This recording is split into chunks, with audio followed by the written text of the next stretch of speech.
Hey everyone, let's get back to our physical chemistry series. Today we'll be revising chemical kinetics. तो basically जिन्हें इन series के बारे में नहीं पता है उन्हें मैं बता दूं, इस सीरीज़ में मैं अपने शॉर्ट नोट्स के थ्रू फिजिकल केमिस्ट्री के चैप्टर्स को रिवाइज़ कर रहा होता हूं और एक्सपेक्ट करता हूं कि आप भी इसे साथ में रिवाइज़ करें। जिनका ये कभी भी ये चैप्टर पढ़ा हुआ नहीं है उनको मैं एडवाइस करूँगा कि आप एक अच्छे टीचर से पहले पढ़ लें और फिर रिवीजन के टाइम पे आप इसको कंसिडर कर सकते हो। तो बिना टाइम वेस्ट किए स्टार्ट करते हैं। इंट्रोडक्शन में ये जानना इंपॉर्टेंट है कि साइंटिस्ट कभी भी केमिकल रिएक्शन करने से पहले कुछ चीज़ें फाइंड आउट करना चाहते हैं कि रिएक्शन होने वाला है कि नहीं होने वाला है, होगा कि नहीं, दैट मीन्स फिजिबिलिटी डूएबल है कि नहीं रिएक्शन। तो वो हमें थर्मोडायनेमिक्स से पता चल जाता है, 11th में हमने पढ़ रखा है। फिर एक्सटेंट ऑफ रिएक्शन, तो वो हमें इक्विलिब्रियम से पता चल जाता है, वो भी 11th में पढ़ रखा है। और फिर हम लोग साइंटिस्ट देखते हैं कि स्पीड ऑफ रिएक्शन क्या है। तो स्पीड ऑफ रिएक्शन हमें इस चैप्टर में पढ़ना है, केमिकल काइनेटिक्स में। तो इंट्रोडक्शन में ऑब्वियसली हम जानते हैं कि क्यों इंपॉर्टेंट है चैप्टर को पढ़ना है not. So speed of reaction पता चलता है, वही होता है केमिकल काइनेटिक्स, इसलिए यह चैप्टर पढ़ना इंपॉर्टेंट। तो केमिकल काइनेटिक्स क्या होता है? Branch which deals with reaction rates and there mechanism, इसको कहते हैं। तो एक एग्जांपल से समझते हैं हम लोग कि थर्मोडायनेमिक्स से हमें ये पता चलता है कि डायमंड जो है ना वो ग्राफाइट में कन्वर्ट हो जाएगा, क्योंकि हमें पता है कि दोनों ही कार्बन एलोट्रॉप है। तो डायमंड ग्राफाइट में कन्वर्ट हो जाएगा, यह थर्मोडायनेमिक्स से पता चलता है। बट जब हम लोग केमिकल काइनेटिक्स के थ्रू जब स्पीड ऑफ रिएक्शन पता करते हैं तब हमें पता चलता है कि रिएक्शन रेट इतना स्लो है कि ये पॉसिबल ही नहीं है कि कन्वर्ट हो। ठीक है, अब हम लोग मूव करते हैं। तो एवरेज रेट ऑफ रिएक्शन क्या होता है? एवरेज रेट ऑफ रिएक्शन जैसे एवरेज वेलोसिटी होता है total displacement by total time, वैसे ही total change in concentration by total time taken average rate of reaction होता है। अब इसका यूनिट देख लेते हैं। अगर एक्वस के टर्म में है यानी कंसंट्रेशन बाय टाइम, कंसंट्रेशन होता है मोल पर लीटर बाय टाइम, ठीक है। और अगर गैसियस टर्म्स में है तो ऑब्वियसली पार्शियल प्रेशर डिफाइन होगा, तो पार्शियल प्रेशर बाय टाइम तो एटीएम पर सेकेंड हो जाएगा। अब रेशियो ऑफ कंसंट्रेशन इक्वल होता है रेशियो ऑफ रेट्स के। अब उसको हम लोग देख लेते हैं कैसे। ये मतलब बहुत फेमस क्वेश्चन है, आता है और ईजी सा है, बेसिक है इस चैप्टर का। Hg + Cl2 गिव्स HgCl2 अगर है तो यानी तीनों का रेट ऑफ रिएक्शन सेम होगा। तो ये कैसे हम लोग डिनोट करते हैं? -d/dt Hg is equals to -d/dt Cl2 is equals to +d/dt HgCl2। तो क्यों इधर प्लस क्यों आया? क्योंकि ये प्रोडक्ट साइड में है और ये दोनों रिएक्टेंट साइड में है, इसलिए ये माइनस आया। अब सपोज सेकंड वाले इक्वेशन में 2 आ गया तो 2 को हम लोग रेसिप्रोकल करके लिख देंगे, ठीक है। बाकी वही है कि रिएक्टेंट साइड में है तो माइनस में है और प्रोडक्ट साइड में है तो प्लस में। बस ये चीज़ है, बहुत बेसिक सा है। अब आगे हम लोग देखते हैं लॉ ऑफ मास एक्शन और रेट लॉ में क्या डिफरेंस है। लॉ ऑफ मास एक्शन में ना, अगर एक रिएक्शन हो रहा है A + B जो कि दे रहा है C + D और कोएफिशिएंट सबका small a, small b, small c, small d है, तो रेट ऑफ रिएक्शन तो हमें पता है कि rate is equals to rate of reaction is directly proportional to reactant का साइड का पावर होता है समथिंग, ठीक है। और ये हटता है तो फिर रेट कांस्टेंट आता है। बट ये जो पावर जो है ये इसके कोएफिशिएंट के इक्वल होता है। यहाँ पे हम लोग देख लेते हैं, जैसे a था, रेट ऑफ रिएक्शन a और b के इक्वल है और इसका जो पावर है ना वो कोएफिशिएंट के इक्वल है, तो इसलिए ये लॉ ऑफ मास एक्शन का पार्ट है। और रेट लॉ में क्या होता है? जो पावर होता है वो इंडिपेंडेंट होता है कोएफिशिएंट से, ज़रूरी नहीं है कोएफिशिएंट के इक्वल हो। तो यहाँ कुछ भी रैंडम m और n है। तो और ऑर्डर किसको बोलते हैं हम लोग? ऑर्डर ऑफ रिएक्शन बोलते हैं यही m और n के सम को, ठीक है। अब हम लोग एलिमेंट्री रिएक्शन और कॉम्प्लेक्स रिएक्शन देखते हैं। एलिमेंट्री रिएक्शन 1 स्टेप रिएक्शन होता है और complex reaction multi step reaction होता है, यही। अब मल्टी स्टेप रिएक्शन के लिए ही रेट लॉ एप्लीकेबल होता है और 1 स्टेप रिएक्शन में ही हम लोग लॉ ऑफ मास एक्शन लगाते हैं। Law of mass action power is equal to coefficient, rate law power और कोएफिशिएंट इक्वल नहीं होगा, ठीक है। अब हम लोग बेसिक सा रेट के फॉर्मूला पे आते हैं। वही चीज़ कि rate is directly proportional to था r⁴n, तो यहाँ कांस्टेंट एक आ गया k, जिसको हम लोग बोलते हैं रेट कांस्टेंट।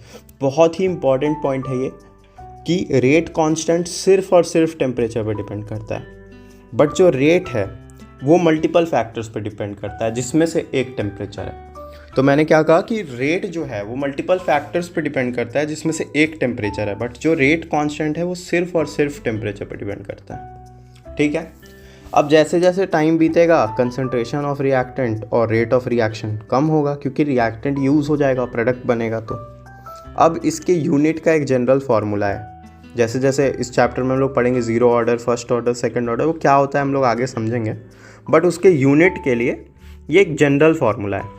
जनरल फार्मूला क्या है? बेसिकली कंसंट्रेशन बाय टाइम ही है। कंसंट्रेशन हमने पढ़ा था कि मोल पर लीटर था और पर सेकंड था, तो पर सेकंड तो सेम है, बस कंसंट्रेशन वाले के ऊपर 1 माइनस एक्स लिखना है। तो अगर हमारा एक्स क्या है? ऑर्डर है यहाँ पे, तो अगर हमारा ज़ीरो ऑर्डर है तो ये ज़ीरो हो जाएगा, तो 1 माइनस ज़ीरो कुछ फ़र्क नहीं पड़ेगा, यानी कि नॉर्मल, यानी कि ज़ीरो ऑर्डर होगा तो ये नॉर्मल सा यूनिट होगा।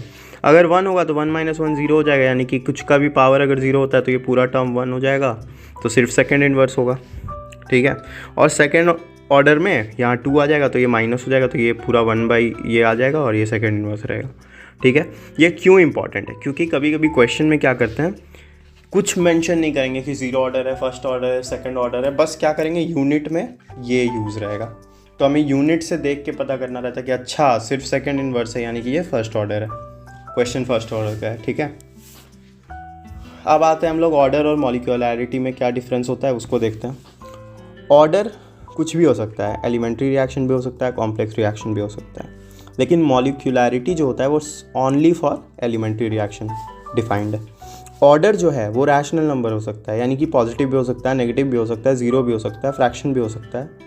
बट मॉलिक्यूलैरिटी जो है वो ज़ीरो भी नहीं हो सकता है, नेगेटिव भी नहीं हो सकता है, फ्रैक्शनल भी नहीं हो सकता है, सिर्फ और सिर्फ नेचुरल नंबर हो सकता है। यानी कि नेचुरल नंबर क्या? 1 2 3 4, ठीक है, इन्फिनिटी तक। और एक और चीज़ हमने देखा कि मॉलिक्यूलैरिटी मतलब ऐसे तो कह रहे हैं हम लोग कि नेचुरल नंबर होता है 1 2 3 4, बट जनरली देखा गया है कि मोर देन 3 नहीं मिलता है हमें मॉलिक्यूलैरिटी किसी भी रिएक्शन का। अब ऑर्डर ऑफ ओवरऑल रिएक्शन जो होता है वो स्मॉलेस्ट बोल रहा हूँ मैं, स्लोएस्ट स्टेप के मॉलिक्यूलैरिटी के इक्वल होता है। ऑर्डर ऑफ ओवरऑल रिएक्शन जो होता है वो same as molecularity of slowest step होता है। जब हम लोग रिएक्शन क्वेश्चन में भी देते हैं तो वहाँ लिखा रहता है स्लोएस्ट स्टेप, तो यानी कि जो ऑर्डर है ओवरऑल रिएक्शन का वो इक्वल होता है मॉलिक्यूलैरिटी ऑफ स्लोएस्ट स्टेप के, ठीक है। अब sum of power in rate law expression is called as order, ये एक डेफिनेशन हो गया ऑर्डर का। अब यहाँ पे क्या लिखा हुआ है ये अब हम लोग समझ रहे हैं कि फर्स्ट ऑर्डर, ज़ीरो ऑर्डर और सेकंड ऑर्डर का क्या मतलब है एक्चुअल में, इसको फील करते हैं। तो बेसिकली रेट अगर हम लोग सपोज रिएक्टेंट के कंसंट्रेशन को डबल किए और आपका रेट फिर भी सेम रह गया, यानी कि ज़ीरो ऑर्डर रिएक्शन है। कैसे? अब अगर हम लोग रिएक्टेंट के कंसंट्रेशन को डबल किए बट फिर भी रेट सेम रह गया, यानी पावर ज़ीरो है, तभी तो इसका फिर भी ये चीज़ सेम ही रह गया। और अगर हम लोग कंसंट्रेशन डबल किए तो रेट भी अगर डबल हो गया, यानी कि पावर 1 है। और अगर हम लोग रिएक्टेंट के कंसंट्रेशन को डबल किए और हमारा रेट क्वाड्रिपल हो गया, यानी कि सेकेंड ऑर्डर है। तो वैसे ही if on doubling concentration rate remain same, तो ऑर्डर 0 हो जाएगा। रेट बिकम्स डबल तो ऑर्डर 1 हो जाएगा। वही चीज़ हम लोग देखें, रेट अगर डबल हो जा रहा है यानी ऑर्डर 1 हो जाएगा। रेट क्वाड्रिपल हो जा रहा है तो ऑर्डर 2 हो जाएगा। रेट 8 टाइम्स हो जा रहा है तो ऑर्डर 3 हो जाएगा। हाँ 3 हो जाएगा क्योंकि 2 का क्यूब हो जाएगा ना 8, ठीक है। और अगर हाफ हो जा रहा है यानी कि -1 होगा। 1/4 हो जा रहा है तो -2 होगा। 1/8 हो जा रहा है तो -3 होगा। अब ये सब कोई बहुत बड़ा बात नहीं कि ऑब्वियसली 2 का पावर -3 इज़ 1/2 का पावर क्यूब यानी कि 1/8। तो अगर 1/8 हो जा रहा है तो पावर -3 होगा, ऑर्डर -3 होगा। अब रेट लॉ जो होता है वो प्रेडिक्ट नहीं कर सकते हम लोग, मतलब merely looking at the balance chemical equation we can't predict the rate law, ठीक है, क्योंकि ये एक्सपेरिमेंटली डिफाइंड होता है। तो ये थियोरेटिकल क्वेश्चन में काम आता है। How do we determine order of reaction from experimental data. तो ये बहुत ही फेमस क्वेश्चन है, बहुत ही अच्छा क्वेश्चन है।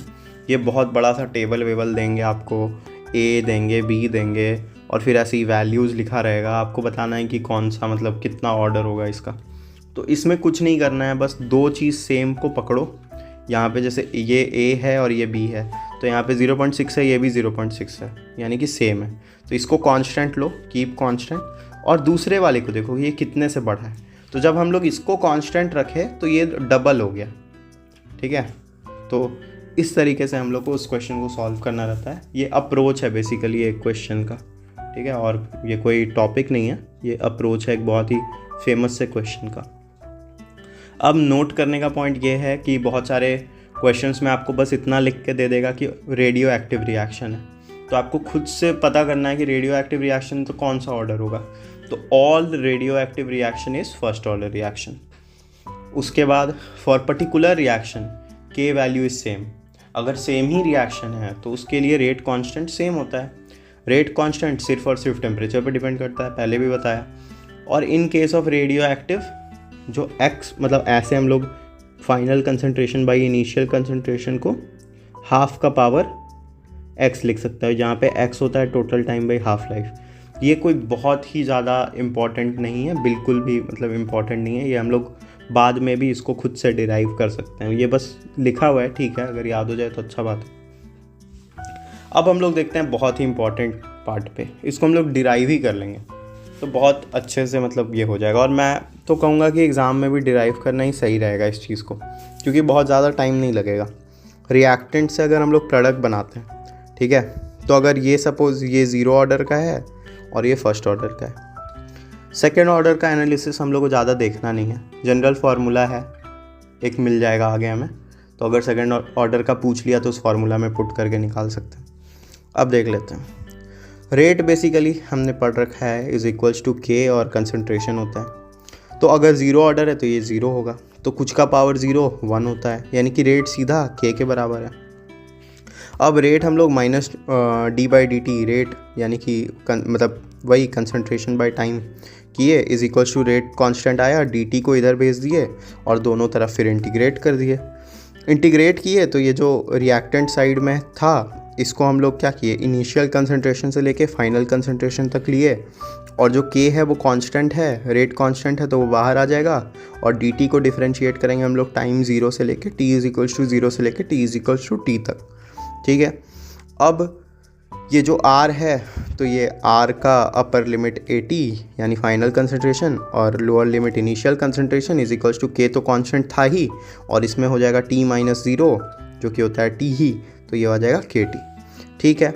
अब ये हो जाएगा 80 minus a0 is equals to minus kt। अब यहाँ से आपका ये आप इधर भेजोगे तो ये a0 minus kt 80 is equals to a0 minus kt आ जाएगा। और यहाँ पे क्या है कि यहाँ पे कंसंट्रेशन का पावर 1 है, वहाँ पे क्या था 0 था तो ये पूरा टर्म 1 हो जा रहा था, बट यहाँ पे तो पावर 1 है तो ये तो 0 होगा नहीं।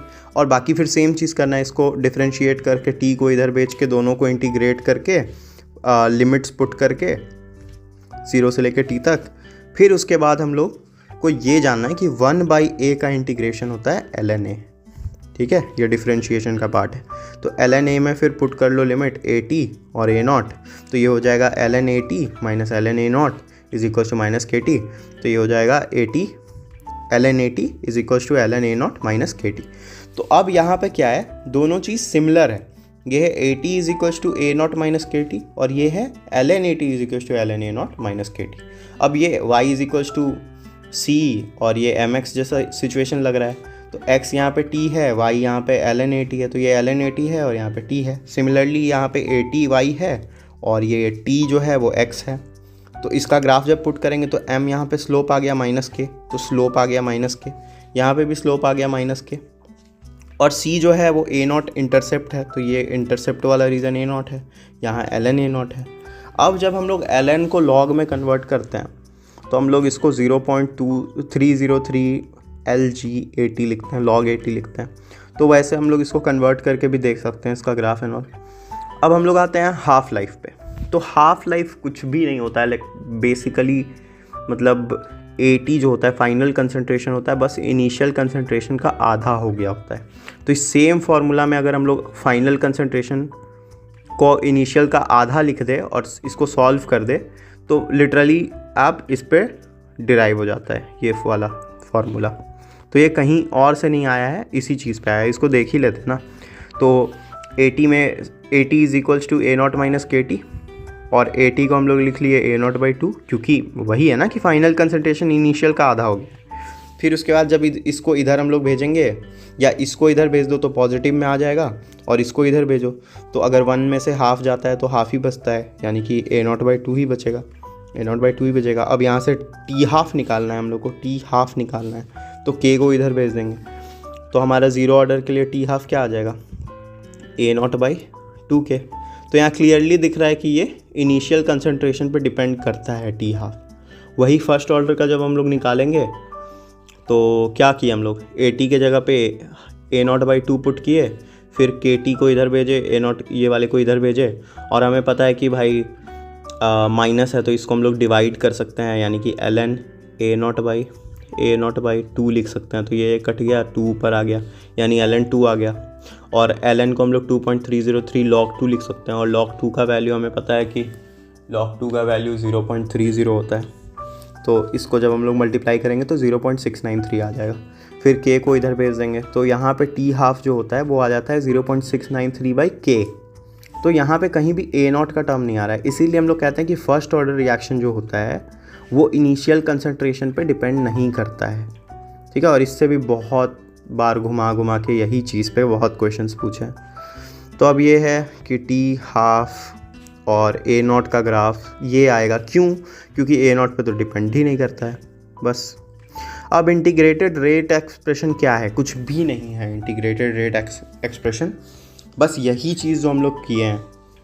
Rate is equals to K का पावर A का, मतलब K इंटू A का पावर 1 लिखे हैं, यहाँ पे K इंटू A का पावर 0 लिखे हैं। तो सपोज सेकेंड ऑर्डर का होता तो K इंटू A का पावर 2 लिखते, फिर सेम चीज़ करते, इधर dt भेजते, जैसे यहाँ पे dt भेजे, K के साथ dt भेजते, और इस A का पावर 2 को हम लोग यहाँ भेजते, और फिर वापस से इंटीग्रेट करते। तो इतना हम लोग बार बार नहीं कर सकते हैं ना, तो इसीलिए इंटीग्रेटेड रेट एक्सप्रेशन में हम लोग को सीधा पुट कर देना है। यहाँ पे बस ये फर्स्ट ऑर्डर के लिए वैलिड नहीं होता है, ये वाला, ये अगर फार्मूला आपके नोट्स में या टीचर नहीं बताएं तो आप कर सकते हो, इसको लिख सकते हो। तो KT is equals to A0 का power 1 minus n minus AT का पावर, AT यहाँ पे final concentration, A0 initial concentration का पावर 1 माइनस n, ठीक है। n यहाँ पे क्या है, ऑर्डर ऑफ रिएक्शन है, और n को हम लोग यहाँ पे 1 नहीं ले सकते क्योंकि ये वैलिड ही नहीं है फर्स्ट ऑर्डर के लिए, क्योंकि 1 लेंगे तो ये 0 हो जाएगा, तो पूरा सब कुछ 0 हो जाएगा, ठीक है। तो ये फर्स्ट ऑर्डर के लिए काम नहीं करता है इंटीग्रेटेड रेट एक्सप्रेशन, बाकी के लिए काम करता है, ठीक है। अब इसको हम लोग ऐसे कर लेते हैं, इसको देखने के लिए कि ये सही है कि नहीं, 0 ऑर्डर पे पुट करके देखते हैं। तो अगर n का वैल्यू 0 पुट किए तो यानी कि A0 आ गया, यहाँ 0 पुट किया यानी AT आ गया, यानी, और यहाँ 0 पुट किए तो ये 1 ही आ गया, यानी A0 minus AT/1 is equals to KT। तो ये A0 minus AT is equals to KT आ गया। तो इसको हम लोग इसको इधर भेज देते हैं, इसको इधर भेज देते हैं, तो AT is equals to A0 minus KT आ गया। तो हमारा यही था ना, AT is equals to A0 minus KT। तो इंटीग्रेटेड रेट एक्सप्रेशन जो हमारा यहाँ पे निकला था, ये इस फार्मूला से हम लोग डायरेक्ट निकाल सकते हैं, ठीक है। अब एक और चीज़, हाफ लाइफ भी जो हम लोग निकाले हैं, ये भी कुछ बहुत ज़्यादा टफ तो था नहीं, बस AT के जगह पे हमने A0/2 पुट कर देना है। तो बस वही चीज़ है ये कि AT की जगह भाई A0/2 पुट किया। अब हाफ लाइफ भी आ गया, integrated rate expression for half life.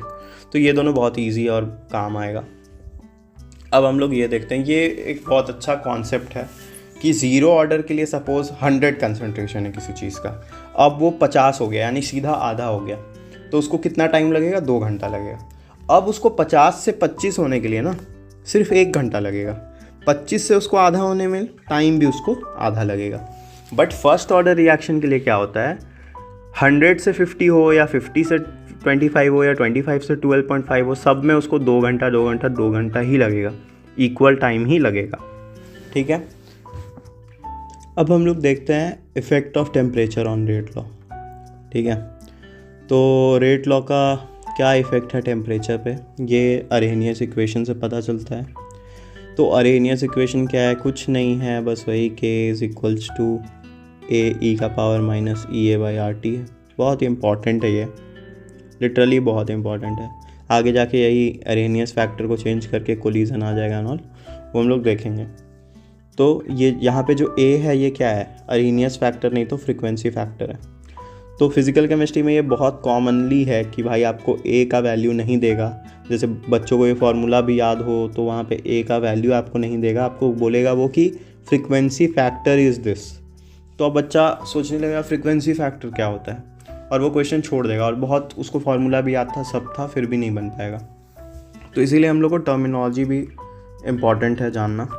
तो यहाँ पे ए जो है इसको हम लोग फ्रीक्वेंसी फैक्टर और अरेनियस फैक्टर भी कहते हैं। जैसे सॉल्यूशन में इब्यूलियोस्कोपिक कांस्टेंट इज़ दिस करके दे देता है, और बहुत लोगों को पता ही नहीं होता है कि भाई के बी जो होता है उसी को कहते हैं इब्यूलियोस्कोपिक कांस्टेंट। तो ठीक है, अब हम लोग देखते हैं इसको फर्दर। अब हम लोग कुछ नहीं करना है, बस इसको हम लोग चेंज कर करके, मतलब लिटरली इस चैप्टर में कोई भी फार्मूला बहुत ज़्यादा हार्ड नहीं है, बस इसी को डिराइव कर लो, उससे ग्राफ बना लो और फिर सब कुछ सॉर्ट हो जाता है। तो यहाँ जो k है इज इक्वल्स टू ए ई का power minus E A by R T है।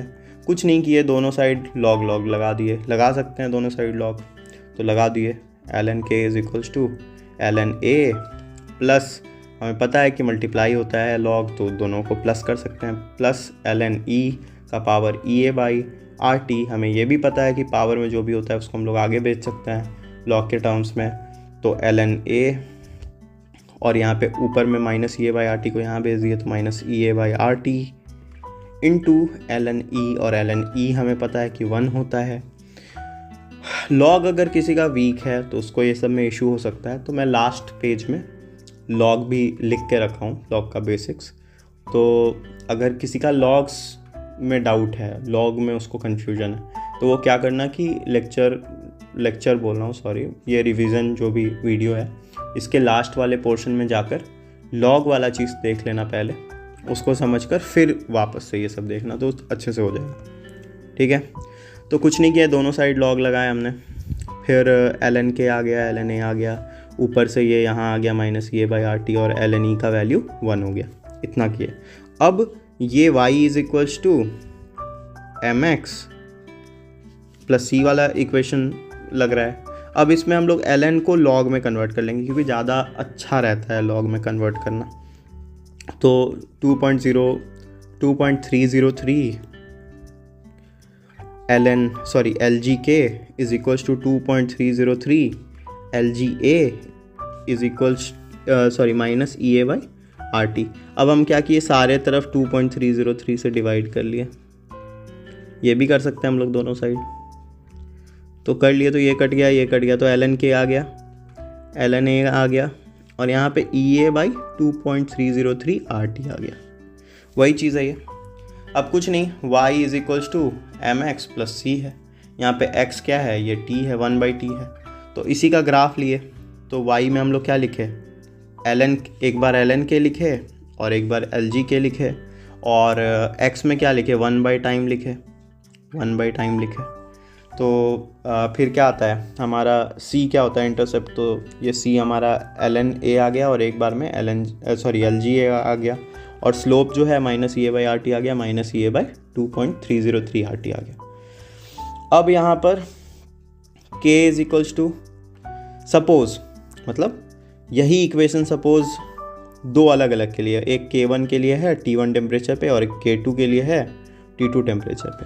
तो ये बहुत इंपॉर्टेंट, ये भी एक लाइन है कि on every 10 degree rise in temperature rate of reaction double नहीं तो ट्रिपल हो जाता है। तो ये जो k2/k1 का वैल्यू है, ये या तो डबल हो जाएगा या तो ट्रिपल हो जाएगा, ठीक है, k2/k1 का। तो ये हम लोग दो रिएक्शन को जब कंपेयर करते हैं तो ये फॉर्मूला बनता है वहाँ से, वही log k2/k1 is equals to E A by 2.303 r, और यहाँ पे जो t था 1/t था, तो अब यहाँ पे दो को कंपेयर कर रहे हैं ना, दो को कंपेयर कर रहे हैं, तो वही 1/t1 माइनस 1/t2। तो इसका value every 10 degree rise in temperature पे या तो डबल होता है और ट्रिपल होता है, ठीक है। तो log 2 और log 3 ये दो होता है। तो ये दोनों केसेस हम लोग देखते हैं, क्योंकि log 2 और log 3 का वैल्यू तो हमें पता है। तो k2/k1 करने पे अगर डबल होता है रेट ऑफ रिएक्शन, तो उस पर हम लोग सॉल्व करके ये फाइनल में ये आ जाएगा आपका एक्टिवेशन एनर्जी का। और फिर अगर ट्रिपल होता है तो फिर ये आ जाएगा। तो ये बस अगर आपको याद है तो मतलब काफ़ी इजी हो जाएगा आपको सॉल्व करना, उतना सॉल्व आपको नहीं करना पड़ेगा, क्योंकि वही है ना कि log 2 है तो इसका वैल्यू आपको पता ही है, इसका आपको पता ही है, गैस कांस्टेंट का वैल्यू पता ही है, तो ये सबको इधर भेज दिए तो सब कुछ एक मतलब वो आ गया। फिर इसको एलसीएम निकालना सबको आता है, फिर इस पूरे टर्म को इधर भेज दिए तो ये निकल जाएगा। तो वही है कि जब K2/K1 अगर डबल होता है 2 है तो log 2 पुट करके इसको जब पूरा सॉल्व करेंगे तो ये आएगा, और log 3 जब है पूरा पुट करके सॉल्व करेंगे तो ये आएगा। ठीक है, ये जनरली नॉट आस्क्ड रहता है, कॉमन फार्मूला एक। ये बहुत ही इंपॉर्टेंट है कि every 10 degree rise in temperature, ये T केल्विन था और यहाँ T+10 केल्विन है, ठीक है, 10 डिग्री राइज इन टेम्परेचर हुआ यहाँ पे। तो इसके लिए क्या हो गया, एरिया ऑफ द ग्राफ तो सेम है, ये हो या ये हो, इसके अंदर का एरिया सेम है दोनों का। ठीक है, तो ऑब्वियस सा बात है कि अगर एरिया सेम है और ये पहले ऐसे था और इसको हम क्या किए, नीचे पुट करके यानी कि राइट में शिफ्ट हो गया और फ्लैट हो गया, मतलब पहले ऐसे था अब फ्लैट हो गया ग्राफ और राइट में शिफ्ट हो गया, पहले यहाँ पे था अब यहाँ पे है इसका, तो राइट में शिफ्ट हो गया और फ्लैट हो गया, तो एरिया तो सेम है। तो अब उसका ये वाला पार्ट वाला एरिया में ज़्यादा आ रहा है, यानी कि 10 डिग्री राइज टेम्परेचर करने पे उसका ये वाला एरिया ज़्यादा आ रहा है, और ये क्या है, फ्रैक्शन ऑफ मॉलिक्यूल है जो कि इफेक्टिव कोलिजन करके मतलब इफेक्टिव कोलिजन कर सकता है। अब हम लोग इसको समझ लेते हैं कि क्या बोलने का कोशिश हो रहा है यहाँ पे, कौन सा ग्राफ है, क्या होता है एन, क्या होता है एनर्जी, सब देख लेते हैं। तो बेसिकली थ्रेशोल्ड एनर्जी तो सबको पता है, थ्रेशोल्ड एनर्जी क्या होता है, मिनिमम एनर्जी जो रिक्वायर होता है कुछ भी मतलब एक रिएक्शन करने के लिए। तो मिनिमम एनर्जी के पार जो जाता है, मिनिमम एनर्जी से जो ज़्यादा ला पाता है वही रिएक्शन में पार्ट ले पाता है। तो अब है कि 10 डिग्री राइज ऑफ टेम्परेचर जब हम लोग किए तो ये थ्रेशोल्ड एनर्जी से पार जा रहा था, उसमें नंबर ऑफ मॉलिक्यूल्स ज़्यादा आ गया, ठीक है, फ्रैक्शन ऑफ मॉलिक्यूल ज़्यादा हो गया, ज़्यादा बढ़ गया। तो वही चीज़ यहाँ लिखा है कि टेम्परेचर जब इंक्रीज़ होता है तो ग्राफ फ्लैट हो जाता है, दिख रहा है भाई, पहले पीक था अब फ्लैट हो गया, थोड़ा सा ग्राफ फ्लैट हो गया। हाइट डिक्रीज़ हो गया फ्लैट का, पहले ग्राफ का हाइट ज़्यादा था अब हाइट कम है। कर्व जो है वो शिफ्ट हो गया राइट में, पहले यहाँ पे था अब यहाँ है, राइट में शिफ्ट हो गया। Number of molecule have energy more than threshold doubles और ट्रिपल्स, तो नंबर ऑफ मॉलिक्यूल्स जिसका थ्रेशोल्ड से ज़्यादा एनर्जी था वो अब डबल या ट्रिपल हो जाता है। तो देख सकते हैं कि पहले इतनी सा था अब ये डबल हो गया। तो वही चीज़ है। अब हम लोग देखते हैं कैटलिस्ट। कैटलिस्ट क्या करता है, फॉरवर्ड रिएक्शन को इंक्रीज़ कर देता है, बैकवर्ड रिएक्शन को भी इंक्रीज़ कर देता है, टाइम जो होता है इक्विलिब्रियम को पहुंचने में उसको डिक्रीज़ कर देता है। तो ये करता क्या है, बेसिकली ये रिएक्टेंट है और ये प्रोडक्ट है, तो ये नया पाथवे बना देता है, ठीक है। तो ये न्यू पाथवे क्रिएट करता है, लोअर एक्टिवेशन एनर्जी वाला। पहले एक्टिवेशन एनर्जी ज़्यादा था अब लोअर है, तो वही लोअर एक्टिवेशन एनर्जी वाला नया पाथवे क्रिएट करता है कैटलिस्ट। ये स्पॉन्टेनिटी को ऑल्टर नहीं करता है कि स्पॉन्टेनियस या नॉन स्पॉन्टेनियस है तो उसको स्पॉन्टेनियस कर दिया, ऐसा कुछ नहीं करता है। स्पॉन्टेनिटी को ये ऑल्टर नहीं करता है, और एवरी 10 डिग्री राइज पे रेट डबल या ट्रिपल होता है, ये तो बार बार हम लोग पढ़ रहे। अब एनर्जी प्रोफाइल डायग्राम भी बहुत इंपॉर्टेंट है, देख लेते हैं। ये एनर्जी इस वाले में लेते हैं और इधर कोऑर्डिनेट ऑफ रिएक्शन हम लोग लेते हैं। और इसमें मैं देखा हूँ बहुत बच्चों को डाउट रहता है कि भाई एंडोथर्मिक और एक्सोथर्मिक में कन्फ्यूज़न हो रहा है। तो ये बहुत ईजी सा चीज़ है कि भाई ये देखो, ये एनर्जी का ये वाला ग्राफ है, ये वाला लाइन एनर्जी का है। तो पहले यहाँ पे था, यानी कि हमें पता है कि 0 से स्टार्ट अगर करें तो ये ऐसे जाता है। तो पहले एनर्जी यहाँ पे था, यानी कि कुछ मान लो यहाँ पे था, इस लाइन में था, और अब एनर्जी फाइनल में कहाँ आ गया, यहाँ आ गया, यानी कि एनर्जी यहाँ आ गया। तो पहले ज़्यादा पे था एनर्जी और फिर बाद में कम पे आ गया, तो ज़्यादा से कम आया ना एनर्जी, यानी एनर्जी का लॉस हुआ, तो एक्सोथर्मिक होगा ये ग्राफ। और एंडोथर्मिक में क्या, पहले एनर्जी यहाँ पे था फिर बाद में वो एनर्जी यहाँ आ गया, यानी कि एनर्जी कुछ हम लोग दिए तभी तो एनर्जी बढ़ा, क्योंकि क्रिएट या डिस्ट्रॉय तो होता नहीं एनर्जी, तो ऑब्वियसली हम लोग दिए तो एंडोथर्मिक हो गया ये, ठीक है। अब ये जो रिएक्शन वाला मतलब जहाँ से स्टार्ट हुआ और प्रोडक्ट जहाँ पे बना, इसका जो डिफरेंस होता है इसी को हम लोग कहते हैं डेल्टा एच। जो रिएक्शन था और ये प्रोडक्ट है यही हो गया डेल्टा एच। और फिर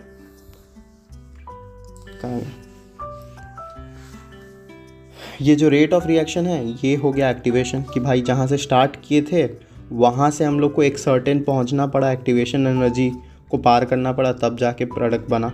और थ्रेशोल्ड क्या होता है, ज़ीरो से यहाँ से लेके ऊपर तक ये पूरा थ्रेशोल्ड एनर्जी होता है। ठीक है, वो हम लोग और अच्छे से आगे देखेंगे। कहाँ गया, हाँ। तो एंडोथर्मिक में बेसिकली मतलब एक्टिवेशन एनर्जी फॉरवर्ड वाला ज़्यादा होता है बैकवर्ड वाले से, और एक्सोथर्मिक में बैकवर्ड वाला ज़्यादा होता है फॉरवर्ड से। एक पीक होता है अगर ग्राफ में, यानी कि एक स्टेप है। दो पीक है यानी दो स्टेप है। तो सपोज़ यहाँ पे दो पीक आया है, एक ये पीक आया है और एक ये पीक आया है, यानी कि इस रिएक्शन में दो स्टेप है, ये 2 स्टेप रिएक्शन है। तो जनरली हम लोग देखे हैं हमेशा फर्स्ट स्टेप रिएक्शन जो होता है वो ऑलवेज ग्रेटर होता है सेकंड स्टेप के रिएक्शन से। यानी जो सेकंड स्टेप का रिएक्शन है ना, फर्स्ट स्टेप का रिएक्शन का एक्टिवेशन एनर्जी हमेशा ग्रेटर होगा सेकंड वाले के, वो यहाँ पे भी दिख रहा है हमें। अब फर्स्ट स्टेप जो होता है वो हमेशा स्लोअर होगा सेकंड स्टेप से। फर्स्ट वाला स्टेप क्योंकि पहला स्टेप है, कोई भी चीज़ कोई भी जगह पे नया पहले बार कोई भी काम करने में ज़्यादा टाइम लगता है, और फिर बाद में वो फ्लो बन जाता है तो ईज़िली हो जाता है। वही चीज़ है यहाँ पे कि इसी एनालॉजी से हम लोग समझ सकते हैं कि भाई फर्स्ट स्टेप स्लोअर होता है और सेकंड स्टेप लाइक फास्टर होता है कंपैरेटिवली।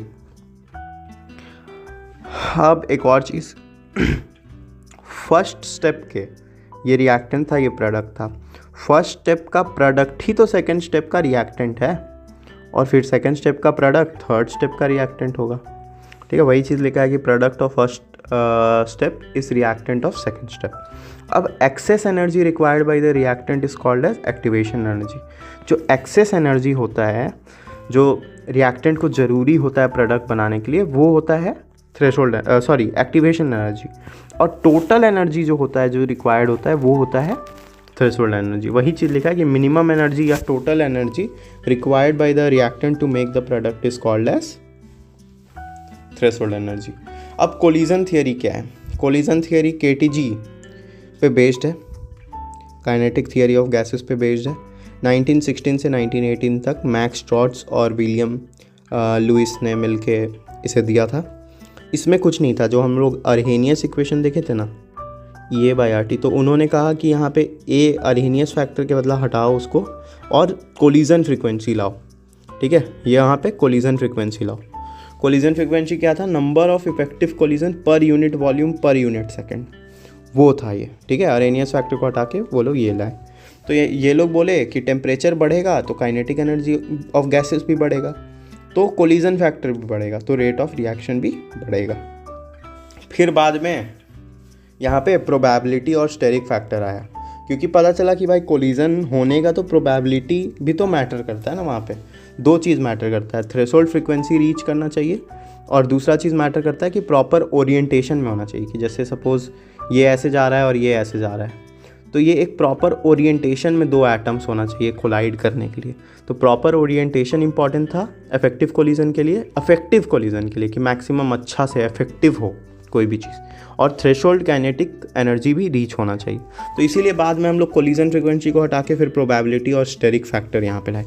तो कुछ नहीं हो रहा है, वही अर्हेनियस इक्वेशन में AE⁻−EA/RT जो फॉर्मूला था, रेट इज इक्वल्स टू, वहीं पे हम लोग A हटाए Z डाले, अब Z हटाए P डाले, वही कर रहे हैं हम लोग।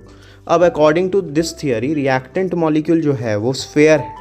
इस थियरी के हिसाब से जो रिएक्टेंट का मॉलिक्यूल है ना, वो बॉल जैसा स्फेयर है और हार्ड है, तभी वो कोलाइड कर रहा है दूसरे से एनॉल, ये मतलब थियरी के हिसाब से। तो reaction is postulated to occur when molecule collide with each other. ठीक है, और ये लोग माने ना कि ये स्फेयर है और हार्ड है, यही इस थियरी का ड्रॉबैक हो जाता है कि भाई आप इसको मान रहे हो कि ये स्फेयर है और हार्ड है, यही इस चीज़ का लिमिटेशन या ड्रॉबैक बन जाता है। अब ये वाले से बहुत इधर तो ट्रेंड्स क्वेश्चन का इधर बहुत मूव किया है कि इस टाइप से बहुत सारे क्वेश्चंस पूछते हैं कि सीधा आपसे पूछेंगे कि T75% आपको दिया रहेगा और आपसे पूछ लेंगे कि T½ क्या है। तो आपको ये याद रहेगा कि T75% जो होता है वो 2 टाइम्स ऑफ T½ होता है, और ये फर्स्ट ऑर्डर रिएक्शन के लिए है।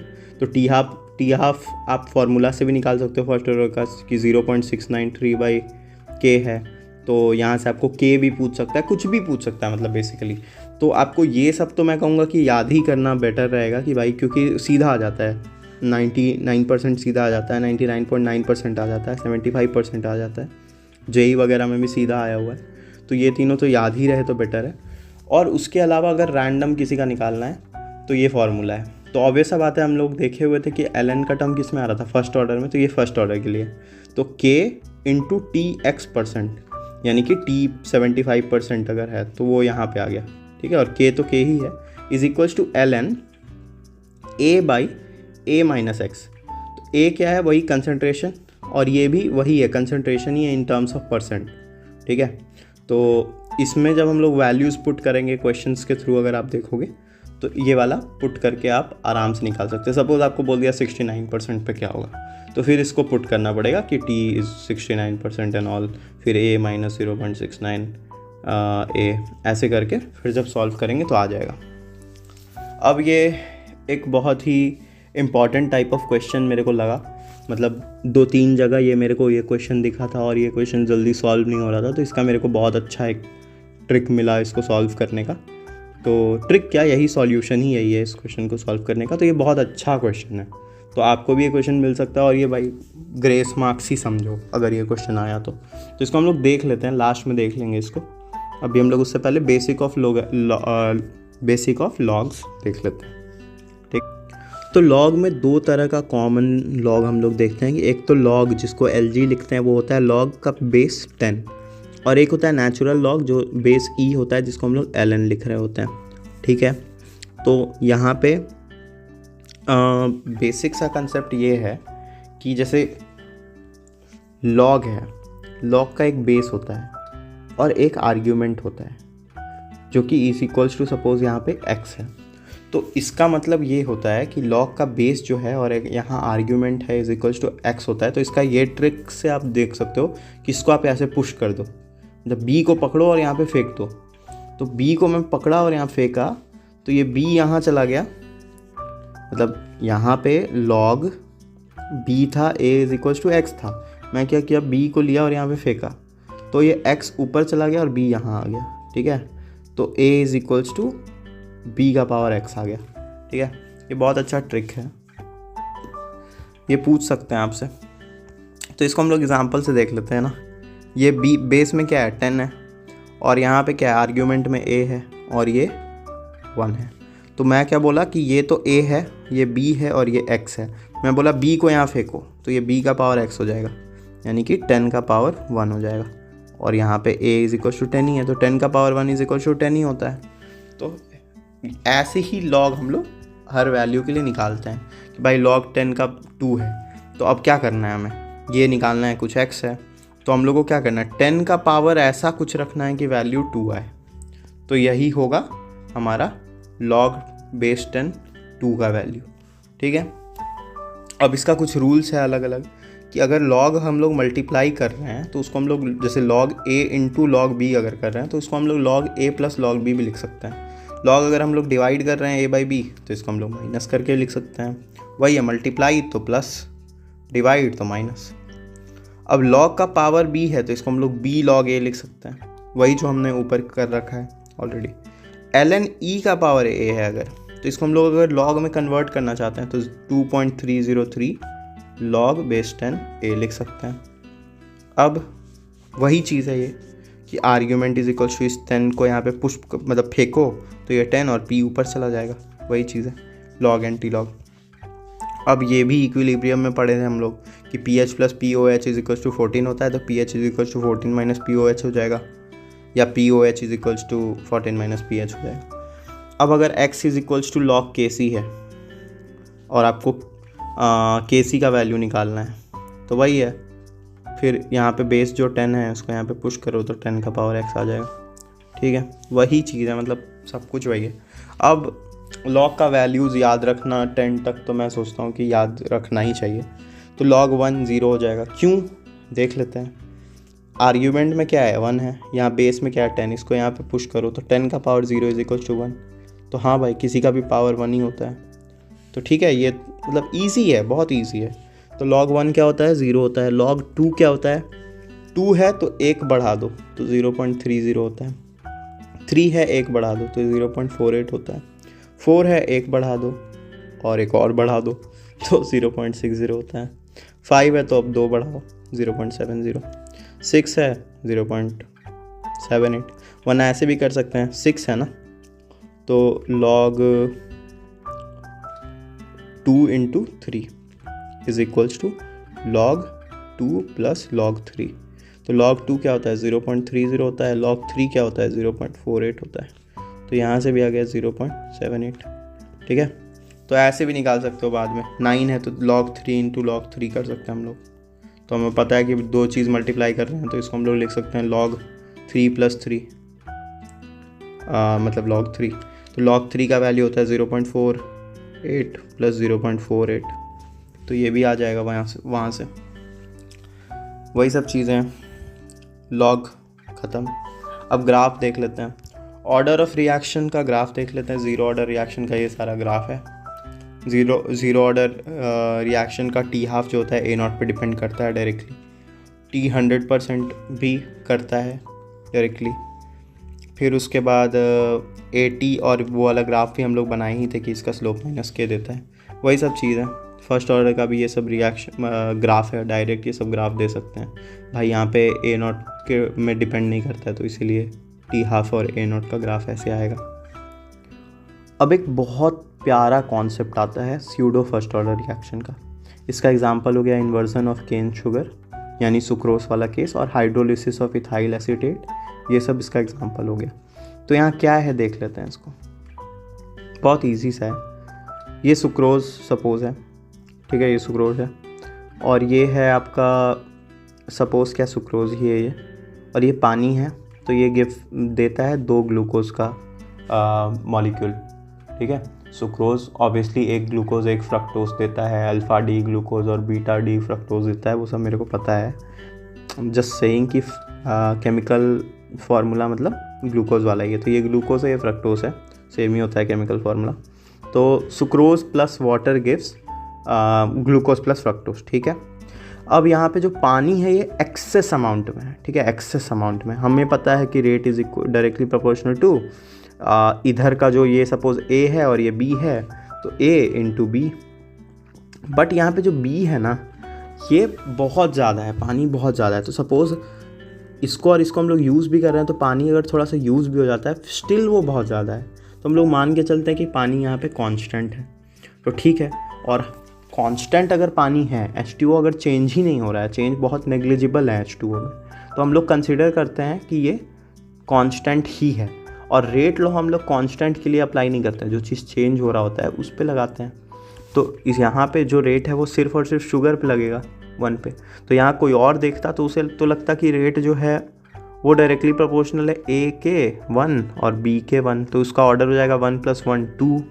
बट यहाँ पे क्या है कि B तो चेंज ही नहीं हो रहा है, तो उसको हम लोग कंसिडर नहीं करते हैं, सिर्फ 1 लेते हैं। इसीलिए इसको हम लोग बोलते हैं स्यूडो फर्स्ट ऑर्डर, यानी कि स्यूडो मतलब क्या होता है, फॉल्स। तो ये फर्स्ट ऑर्डर है, मतलब ऐसा लगता नहीं है फर्स्ट C में, मतलब पहली बार देखकर कि ये होगा फर्स्ट ऑर्डर, इसीलिए इसको हम लोग कहते हैं स्यूडो फर्स्ट ऑर्डर रिएक्शन। तो उसका एग्जांपल हो गया इन्वर्जन ऑफ केन शुगर, फिर हाइड्रोलिसिस ऑफ इथाइल एसीटेट, उसमें भी सेम कॉन्सेप्ट लगता है।